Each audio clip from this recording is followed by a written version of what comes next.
Hello everyone, welcome to my channel. मेरे channel में आप सभी का बहुत बहुत स्वागत है।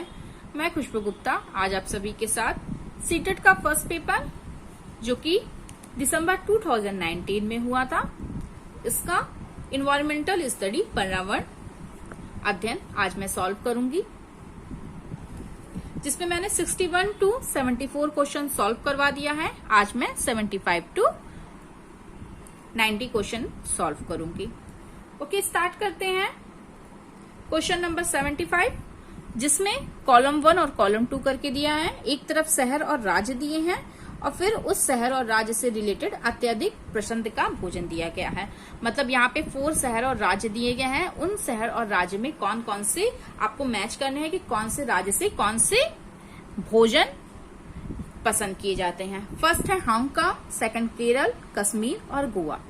फर्स्ट में दिया है किसी भी करी के साथ उबला टेपियोका। सेकंड है सरसों के तेल में बनी मछली। थर्ड है नारियल के तेल में बनी समुद्र की मछली। फोर्थ है छोले भटूरे। फिफ्थ है पकाया हुआ सांप। तो जैसा कि हम जानते हैं कि हांगकांग में सांप का बहुत ज्यादा सांप लोग पसंद करते हैं, तो पका हुआ सांप जो होता है वो हांगकांग में खाया जाता है। तो ए का 5 ऑप्शन जो होगा, 5th ऑप्शन वो सही होगा। केरल, सेकंड में हम बात करते हैं केरल की। केरल जो होता है वो नारियल के तेल से बने समुद्र की मछलियां यहाँ पे बहुत पसंद की जाती हैं, इसलिए केरल का 3rd ऑप्शन जो होगा वो सही होगा। सी ऑप्शन है जहां पे है कश्मीर। कश्मीर में सरसों के तेल से बनी मछलियां बहुत ही पसंद की जाती हैं, इसलिए सी का 2nd ऑप्शन सही होगा। फोर्थ है डी गोवा। गोवा में किसी भी करी के साथ उबला टेपियोका बहुत ही पसंद किया जाता है, इसलिए डी का 1st ऑप्शन जो होगा वो सही होगा। तो इसका आंसर जो होगा वो ए का 5 होगा, बी का 1 होगा, सी का 2nd होगा और डी का 4 होगा। इस क्वेश्चन को इस तरीके से भी पूछा जाता है कि कई बार हांगकांग, केरल, कश्मीर या गोवा दे दिया जाता है और इन चारों में से कोई 1-2 दे दिया जाता है जिसको आपको मैच करना रहता है। तो ये क्वेश्चन 2-3 तरीके से पूछे जाते हैं एग्जाम में और जो कि बहुत ही इंपॉर्टेंट होते हैं। चलिए आते हैं नेक्स्ट क्वेश्चन पे। नेक्स्ट क्वेश्चन नंबर 76 इसमें दिया है नीचे दिए गए पक्षियों की कौन सी प्रजाति झटके से अपने गर्दन को आगे पीछे कर लेती है या करती है। फर्स्ट है कौवा, बसंत गौरी, मैना और उल्लू। तो इसमें ये पूछ रहा है कि कौन सी पक्षियों की ऐसी कौन सी प्रजाति है जो अपने झटके से अपने गर्दन को आगे और पीछे इजी वे में आराम से कर लेती है। तो मैना जो होती है वो अपने गर्दन को आगे और पीछे कर लेती है, और उल्लू जो होता है इसको रात में दिखता नहीं है, इसको केवल दिन में ही दिखता है, इसलिए 76 का 3rd ऑप्शन जो होगा वो सही होगा। नेक्स्ट क्वेश्चन पे आते हैं। क्वेश्चन नंबर 77 जिसमें दिया गया है नीचे दी गई सूची पर विचार कीजिए।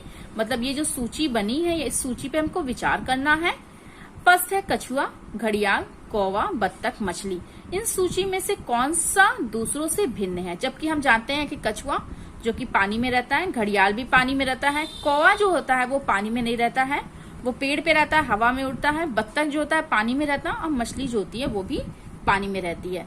तो इस सूची में निम्न में से कौन सा भिन्न है। इसमें 4 ऑप्शन दिए हैं। फर्स्ट है कौवा, घड़ियाल, कछुआ और मछली। जबकि हम जानते हैं कि घड़ियाल, कछुआ और मछली जो होता है वो पानी में रहते हैं। कौवा जो होता है, कौवा वो पानी में आपका नहीं रहता है, वो हवा में रहता है, वह पेड़ पे रहता है, इसलिए 77 का 1st ऑप्शन कौवा जो होगा वो सही होगा। नेक्स्ट क्वेश्चन नंबर 78 जिसमें दिया है हाथियों के विषय में दी गई कथनों पर विचार कीजिए। इसमें 4 ऑप्शन दिए गए हैं, जिसमें हाथियों से रिलेटेड जो सही है उस पे हमें टिक करना है। जिसमें ऑप्शन नंबर ए है कि हाथी बहुत कम आराम करते हैं, यह एक दिन में केवल 2 से 4 घंटे ही सोते हैं। सेकंड है एक बड़ा हाथी एक दिन में 200 केजी से अधिक पत्तियां और झाड़ियां खा लेता है। थर्ड है इन्हें पानी और कीचड़ में खेलना बहुत भाता है, इससे इनके शरीर को ठंडक मिलती है। फोर्थ है किसी हाथियों के झुंड में सबसे बुजुर्ग हथनी ही सभी फैसले लेती हैं। इसमें से सही कथन कौन सा है। फर्स्ट है बी, सी और डी, सेकंड है सी, डी, ए, थर्ड है ए, बी, डी, फोर्थ है ए, बी, सी। तो इसमें हाथियों के 4 पॉइंट्स दिए गए हैं। आपको बताना है कि इन चारों में से कौन सा हाथी के लिए सही है। या कौन सा उसमें से गलत है। तो फर्स्ट हम जान रहे हैं कि हाथी जो होता है वो बहुत ही कम आराम करता है या दिन में केवल 2 से 4 घंटे ही सोता है, इसलिए फर्स्ट ऑप्शन जो होगा वो सही होगा। सेकंड ऑप्शन जो होगा, इन्हें पानी और कीचड़ में खेलना बहुत पसंद है, बहुत ही भाता है, इससे इनके शरीर को ठंडक मिलती है। सी ऑप्शन भी इसका जो थर्ड ऑप्शन होगा वो सही होगा। फोर्थ ऑप्शन जो है डी, किसी भी हाथियों के झुंड में सबसे बुजुर्ग हथनी ही सभी फैसले लेती है, इसका फोर्थ ऑप्शन जो होगा वो सही होगा। और जबकि बी ऑप्शन दिया है कि एक बड़ा हाथी एक दिन में 100 केजी से अधिक पत्तियां और झाड़ियां खा लेता है, ये गलत है, इसलिए 78 का क्वेश्चन आंसर सेकंड जो होगा, ऑप्शन सेकंड सी, डी और ए ये तीनों ही सही होंगे, इसलिए 78 का number 2 is the right answer. 79 में दिया है कि घरों के नीचे दिए गए विवरणों पर विचार कीजिए, मतलब घरों में के नीचे जो जो विवरण दिए गए हैं उन पे विचार करना है। ए ऑप्शन है जिसमें राजस्थान में गांव के लोग मिट्टी के घरों के जिनकी छतें कटीली झाड़ियों की होती है में रहते हैं। सेकंड हो जाता है बी, मनाली मतलब हिमाचल प्रदेश में घर बांसों के खंभों पर बनाए जाते हैं। सी, लेह में पत्थर के 2 मंजिलों पे घर बनाए जाते हैं और नीचे के मंजिल पर जरूरत का सामान व जानवरों को रखते हैं। तो इसमें से सही कौन सा है, बी और सी, ए और सी, केवल सी और ए और बी। तो सबसे पहले हम देखते हैं नंबर ए, ऑप्शन ए पे कि राजस्थान में गांव के लोग मिट्टी के घरों जिनकी छतें कटीली झाड़ियां की होती हैं में रहते हैं। ये बात सच है क्योंकि राजस्थान एक रेगिस्तानी इलाका होता है जो कि बहुत ही गर्म क्षेत्र में कहलाता है या गर्म क्षेत्र होता है, इसलिए यहाँ पर लोग मिट्टी के घरों का प्रयोग करते हैं जिससे उन्हें रहने में आसानी हो और थोड़ा ठंड का एरिया महसूस हो या फील हो। सेकंड जो होता है ऑप्शन सी, जिसमें है लेह में पत्थर के 2 मंजिलों के घर बनाए जाते हैं, नीचे के मंजिल पर जरूरत का सामान और जानवरों को रखते हैं। लेह में क्या कहते हैं, पत्थरों की, क्योंकि यहाँ पे बहुत ही बारिश होती है जिसके कारण यहाँ पे क्या कहते हैं पत्थर के 2 मंजिलों पे घर बनाते हैं और नीचे के मंजिल पे क्या करते हैं ये लोग जानवरों और सामानों को रखते हैं और उसके ऊपर वाले मंजिल पर ये लोग रहते हैं, इसलिए ऑप्शन ए और सी दोनों ही सही होगा। 79 का ऑप्शन बी, ए और सी जो होगा वो दोनों ही सही होगा। पे आते हैं क्वेश्चन नंबर 80 जिसमें दिया गया है निम्नलिखित में से कौन सा अंतर्राष्ट्रीय ख्याति प्राप्त वेट लिफ्टर है। फर्स्ट है बछेंद्री पाल, सेकंड है सूरमणि, थर्ड है कड़म मरेश्वरी, फोर्थ है सुनीता विलियम्स। जबकि आप जानते हैं कि अंतर्राष्ट्रीय ख्याति प्राप्त वेट लिफ्टर जो है वो कड़म मलेश्वरी है। बहुत इंपॉर्टेंट क्वेश्चन है जो कई बार एग्जाम में पूछा है। नेक्स्ट क्वेश्चन पे आते हैं क्वेश्चन नंबर 81 जिसमें दिया है नीचे दिया गया कौन सा एक समूह जड़ों का है, मतलब इसमें कई समूह दिए गए हैं, कौन सा एक समूह जड़ों का है। फर्स्ट है गाजर हल्दी अदरक, सेकंड है शकरकंदी मूली हल्दी, थर्ड है गाजर चुकंदर मूली, फोर्थ है चुकंदर आलू अदरक। जैसा कि हम जानते हैं कि गाजर चुकंदर और मूली जो होता है वो एक समूह जो होता है वो जड़ों का होता है, इसलिए 81 का थर्ड ऑप्शन जो होगा वो सही होगा। क्वेश्चन नंबर 82 पे आते हैं जिसमें दिया गया है रेगिस्तानी ओक नाम का एक पेड़ है जो पाया जाता है। फर्स्ट है ऑस्ट्रेलिया में, सेकंड है राजस्थान के रेगिस्तानों में, फर्स्ट थर्ड है संयुक्त अरब अमीरात के रेगिस्तानों में, फोर्थ है अबू धाबी में। तो रेगिस्तानी ओक जो होता है वो ऑस्ट्रेलिया एक नामक एक पेड़ होता है जो ऑस्ट्रेलिया में पाया जाता है। ये बहुत ही इंपॉर्टेंट क्वेश्चन है जो कई बार एग्जाम में पूछा है, इसलिए 82 का ऑप्शन 1 जो होगा वो सही होगा। नेक्स्ट क्वेश्चन पे आते हैं क्वेश्चन नंबर 84 जिसमें दिया है भारत की आजादी से पहले महात्मा गांधी ने जिस दंडी के समुद्र तट पर तक अपनी प्रसिद्ध यात्रा की थी वह भारत के नीचे दिए गए किस राज्य में है। फर्स्ट है कर्नाटक, महाराष्ट्र, गुजरात और आंध्र प्रदेश। जानते हैं कि अब दंडी यात्रा जहाँ पे हुई थी वो गुजरात में है, गुजरात राज्य में है, इसलिए 84 का थर्ड ऑप्शन जो होगा वो सही होगा।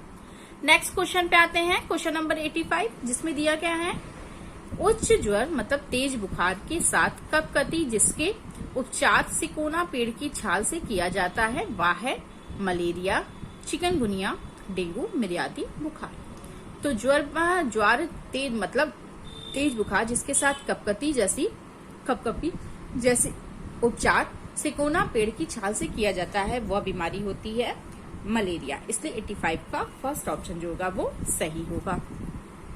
क्वेश्चन नंबर 86 जिसमें दिया है निपेटिस वह पौधा है जो शिकार करता है, पेड़ के विषय में दिए गए कथनों पर विचार कीजिए। इसमें 4 ऑप्शन दिए गए हैं जिसमें हमें देखना है कि इसमें से कौन सा ऑप्शन सही है। फर्स्ट है यह पौधा ऑस्ट्रेलिया और इंडोनेशिया, भारत में मेघालय में पाया जाता है। सेकंड हो जाता है इसका आकार घड़ी जैसा होता है और इसका मुंह एक पत्ती से ढका होता है। थर्ड है यह केवल छोटे कीड़े मकोड़ों को फंसाकर उनका शिकार करता है। फोर्थ है या छोटे कीड़े मकोड़ों को खींचने के लिए मोहक आवाज निकालता है, जो इसमें फंस जाते हैं वह बाहर नहीं निकल पाते हैं। तो दिपेथिस वह पौधा है जो शिकार करता है, जिसका ऑप्शन ए। यह पौधा ऑस्ट्रेलिया और इंडोनेशिया और भारत में मेघालय में पाया जाता है। अब बी जो होता है इसका आकार घड़ी जैसा होता है और इसका मुंह एक पत्ती से ढका होता है, इसलिए इसका फोर्थ ऑप्शन जो होगा वो केवल ए और बी जो होगा वो सही होगा। ऑप्शन ए और ऑप्शन बी जो होगा वो सही होगा।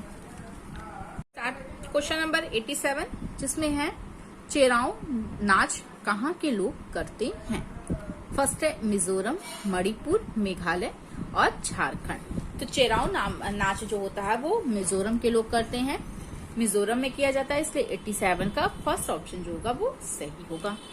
नेक्स्ट क्वेश्चन पे आते हैं, क्वेश्चन नंबर 88 जिसमें दिया गया है तमिलनाडु के निकटवर्ती राज्य हैं। तमिलनाडु के निकट में कौन कौन से राज्य हैं। फर्स्ट है केरल, आंध्र प्रदेश, महाराष्ट्र। सेकंड है कर्नाटक, छत्तीसगढ़, केरल। थर्ड है आंध्र प्रदेश, केरल और कर्नाटक। फोर्थ है आंध्र प्रदेश, उड़ीसा और कर्नाटक। तो तमिलनाडु के निकटवर्ती राज्य होते हैं आंध्र प्रदेश, केरल और कर्नाटक, इसलिए 88 का थर्ड ऑप्शन जो होगा वो सही होगा।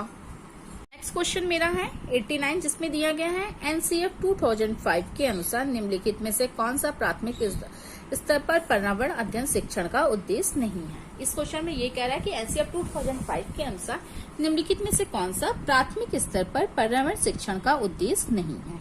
मतलब 1 to 5 में कौन सा पर्यावरण शिक्षण का उद्देश्य नहीं है, जिसमें 4 ऑप्शन दिए गए हैं। फर्स्ट ऑप्शन है अवलोकन, वर्गीकरण और निष्कर्ष निकालने के आदि प्रक्रियाओं के माध्यम से बुनियादी संज्ञानात्मक और गत्यात्मक कौशल प्राप्त करने के लिए खोजबीन से जुड़ी और हाथों से करने वाले कार्यों के बच्चों को संलग्न करना। सेकंड है प्राकृतिक, सांस्कृतिक व सामाजिक पर्यावरण के बीच संबंधों को पहचानना व समझने में बच्चों को प्रशिक्षित करना। थर्ड है पर्यावरणीय समझ के द्वारा बच्चों में सटीक संख्यानात्मक कौशल का विकास करना। फोर्थ है विशेषक प्राकृतिक पर्यावरण के प्रति बच्चे की जिज्ञासा और सृजनात्मकता को बढ़ावा देना। तो जैसा कि हम जानते हैं कि एनसीएफ 2005 के अनुसार प्राथमिक स्तर मतलब 1 to 5 स्तर पर पर्यावरण शिक्षण का उद्देश्य नहीं है। पर्यावरणीय समझ के द्वारा बच्चों में सटीक संख्यानात्मक कौशल का विकास करना, इसलिए 89 का थर्ड ऑप्शन जो होगा वो सही होगा। यदि आपको मेरा वीडियो पसंद आता है तो मेरे वीडियो को लाइक और शेयर जरूर करें, साथ ही साथ मेरे चैनल को सब्सक्राइब भी कर लें और बेल आइकन को जरूर प्रेस करें, जिससे मैं जो भी वीडियो डालूं वो आप तक पहले पहुंच सके।